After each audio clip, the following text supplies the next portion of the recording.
राधे राधे कृष्ण भक्तों, आज मैं आप सभी कृष्ण भक्तों को विजया एकादशी की व्रत कथा सुनाऊंगा।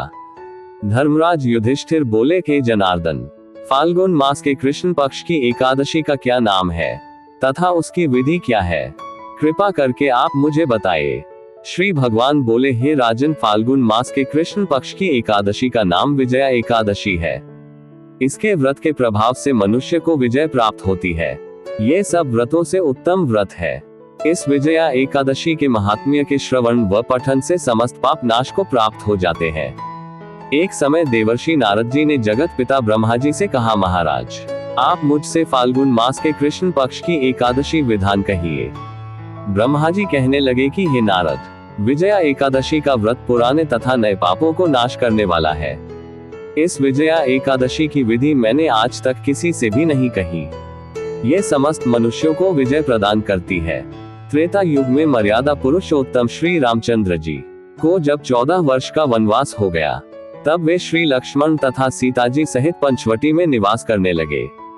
वहां पर दुष्ट रावण ने जब सीता जी का हरण किया, तब इस समाचार से श्री रामचंद्र जी तथा लक्ष्मण अत्यंत व्याकुल हुए और सीता जी की खोज में चल दिए।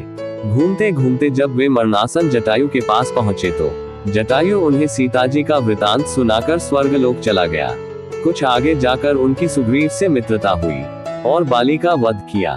हनुमान जी ने लंका में जाकर सीता जी का पता लगाया और उनसे श्री रामचंद्र जी और सुग्रीव की मित्रता का वर्णन किया। वहां से लौटकर हनुमान जी ने भगवान राम के पास आकर सब समाचार कहे। श्री रामचंद्र जी ने वानर सेना सहित सुग्रीव के साथ लंका को प्रस्थान किया।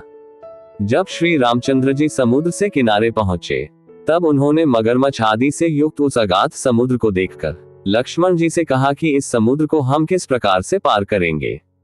श्री लक्ष्मण ने कहा, हे पुराण पुरुषोत्तम, आप आदि पुरुष हैं, सब कुछ जानते हैं। यहाँ से आधा योजन दूर पर कुमारी द्वीप में वग्दलभ्य नाम के मुनि रहते हैं। उन्होंने अनेक ब्रह्मा देखे हैं, आप उनके पास जाकर इसका उपाय पूछिए। लक्ष्मण जी के इस प्रकार के वचन सुनकर श्री रामचंद्र जी वग्दलभ्य ऋषि के पास गए और उनको प्रणाम करके बैठ गए। मुनि ने भी उनको मनुष्य रूप धारण किए हुए पुराण पुरुषोत्तम समझकर उनसे पूछा कि हे राम, आपका आना कैसे हुआ। रामचंद्र जी कहने लगे कि हे ऋषि, मैं अपनी सेना सहित यहाँ आया हूँ और राक्षसों को जीतने के लिए लंका जा रहा हूँ।